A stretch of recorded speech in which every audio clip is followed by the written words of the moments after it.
This video is sponsored by Squarespace.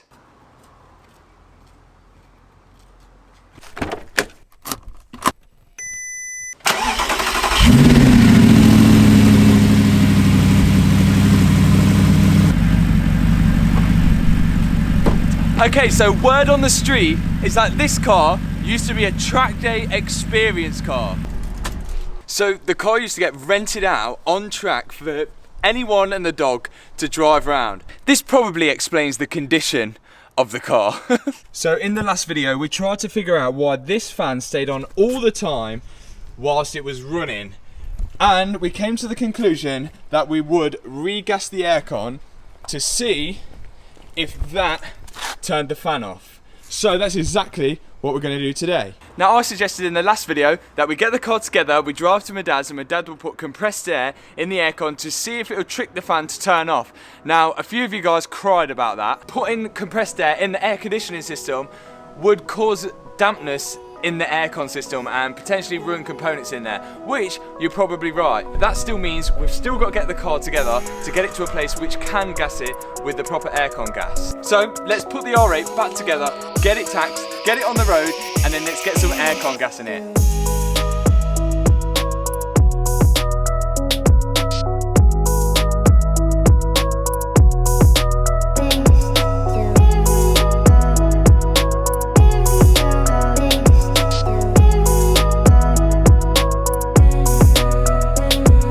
Stop the video right there.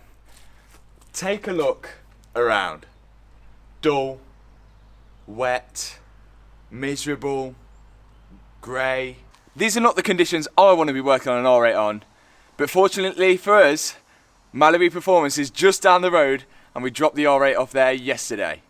And as a bonus, we got hooked up with a BMW 140i in return, the Mallory Performance demo car, which we've been doing a lot of work on this on the Mallory Performance channel. So let's get there.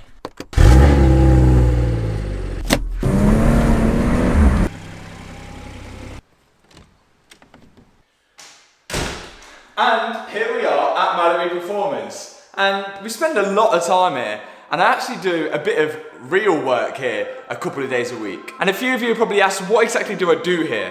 Well, I help out with a lot of online work, including the websites, which is where today's sponsor of the video comes into place, which is Squarespace. From websites to online stores to marketing tools and analytics, Squarespace is the all-in-one platform to build and run your online business. So here's a new website that I've been setting up for Mallory Performance, and I've even bought a new domain here with Squarespace, mallorycampers.com, and they're renting out camper vans. And as you can see, the website is looking sleek and fresh, and you can even see what it looks like on a mobile device, as most people use mobile devices nowadays to view websites. And just to back that up, you can see most people here are using a mobile device to view the website. It's really easy to use. You can literally edit anything on the screen just like this and create a really nice looking website. So if you need a website, go to squarespace.com today or use my link in the description box below, and when you're ready to launch your website, use code Armstrong and you'll get 10% off your first website or domain name. Thanks to Squarespace for sponsoring this video. Let's get on with the Audi R8. You think you know me? Say I'm as cold-hearted as they come. You think I'm slowly cutting my ties with you, that I'm done. Here's what you don't know. Feelings, they grow slow. I've just been caring for mine. We got the line. Now I can feel it. Now I believe it. Baby, tonight is the night. I'm gonna call you up in the name of love. Gonna call you up and tell you that I'm not giving up. In the name of love, I'm not giving up. Get on you.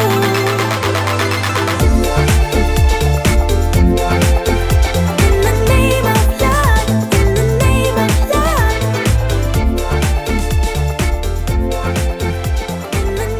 Rear bumper is on to an extent. There's definitely something missing out of the rear bumper or been chopped off, you know, those dodgy chopping things you've seen in the previous video, because I'm pretty sure this is not meant to be like this. You're right there. So obviously we're getting the brake pad light on the dashboard saying that the brake pads need changing, but we've checked the brake pads and they're fine. So it must be a sensor. There's a simple way to sort of try and diagnose this. Well, I think there is. There's a sensor on the front left wheel and there's a sensor on the back right wheel. All I'm going to do is I'm going to bridge the... you know what? Let's do it. This is the end of the sensor that goes into the brake pad. Here it runs down into there. So I'm just going to unplug it from there. And so as you can see, here's my special bridging wire. All I'm going to do is put that bit in there, like that. And I'm just going to bridge it straight over into there. So there you go, that's all bridged over, creating a full circuit. When the sensor rubs on the disc, it breaks the circuit and that's what causes the light to come on. But if there's a faulty sensor, then it could happen. So let's start the car now and see if the brake pad light's gone off. If it's not, then I'm pretty sure it'll be that back right one. Brake pads still warning light, so possibly back right one. I've done the same to the rear brakes. If this doesn't work, then we have a wiring issue. Oh, fantastic. So it looks like there's a problem with wiring at some point, which really just doesn't surprise me anymore, but I'm pretty sure I can turn that light off with a VAGCOM, but it just means that when the brake pads run low, I won't get a light on the dash, but I'll check them anyway. Anyway, let's get on to the front. Bringing me some inspiration. Never meant to love no one, but baby, I saw you for a second and I'm happy that you came my way. Don't wanna waste no time without you ever brightening up my days. Never meant to fall so hard.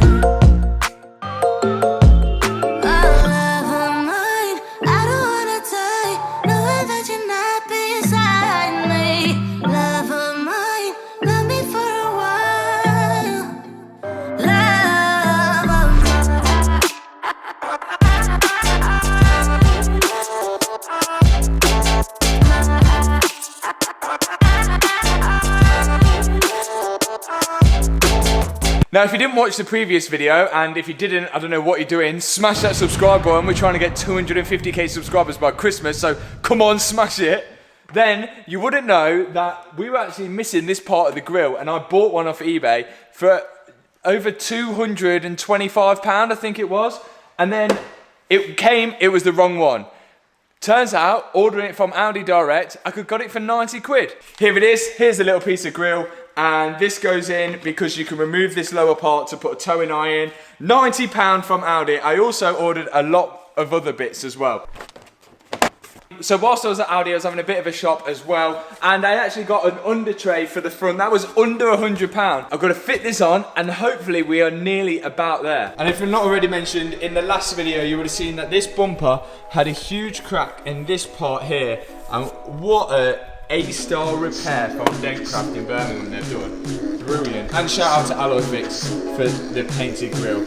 Painted that up nice and shiny and gloss black. Right, let's get this under tray on and let's get the front end back together.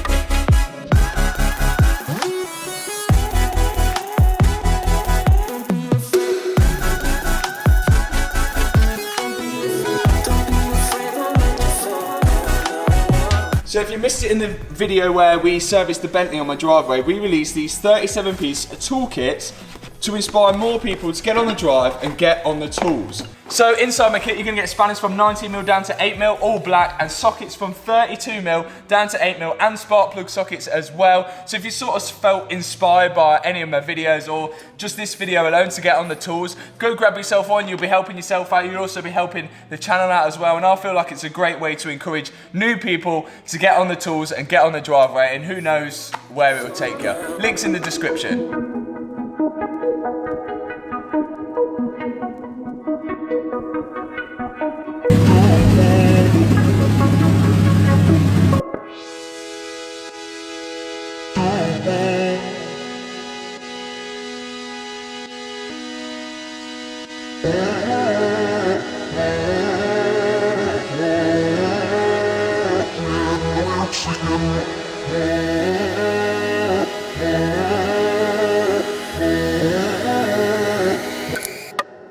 And there we are outside. It is a tatty looking thing at the minute. And has anyone else noticed how high the rear end sits to the front end? Pretty low. The rear end, quite high. Now it's on coil levers, so we can adjust that. The whole point of putting the whole car back together was to get the aircon gas to see if that would stop this fan being on constantly, as you can hear it now. So let's tax it. So let's see how much the government are going to mug me off today. Oh no. 12 months tax, £580. Yeah, I'm choosing 6 months. And now it's time to go find somewhere that can gas the aircon. Let's go. You know what? I've always dreamt of owning an Audi R8, but this is not how I dreamt of driving it for the first time. There's trim bits missing all over the place. The interior is so tatty. The fan's obviously on all the time. It drives like it needs a really good service, so we're not going to drive it 100%. The fan's on constantly, but despite all that, I think it still has a supercar presence on the road.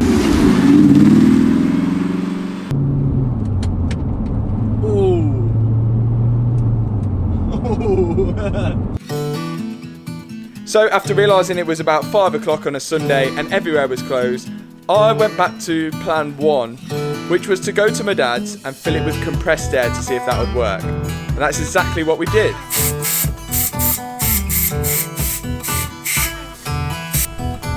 Right, moment of truth. And after starting it up, for about 3 seconds, it seemed to work. Silence. Oh! But we celebrated too early. Oh nice, come on now. Oh! There is a leak down here, definitely. So we removed the headlight to gain access to the pressure switch, and this is what we found. Corrosion on the middle pin and in the pressure switch. Well, what I think is the pressure switch, it's got to be. So we sprayed it and then refilled it with air again to test for leaks. Yeah, there it is. Well, there's the leak. And this is the cause of the problems then. Well, we think. So there we have it. One aircon pressure switch could be causing the fan to run constantly whilst the car's running. I think that when we first started the car after pressurising the system, the fan didn't turn on for about 10 seconds. That's because I think it had enough pressure in the system until it leaked all out of the pressure sensor, and that's when the fan came on again. And also, before some of you moan about pressurising the aircon system with air, just think if I pressurised that with air conditioning gas and it had a leak, I would have actually been harming the environment. Think of the polar bears. And being that we actually didn't run the aircon and it had a leak, I really doubt we would have caused any damage to the air conditioning. So join me in the next video where hopefully we solve the problem with the fan and we can crack on with restoring the Audi R8. If you want to follow me, smash that subscribe button and I'll see you in the next video, guys. Peace out.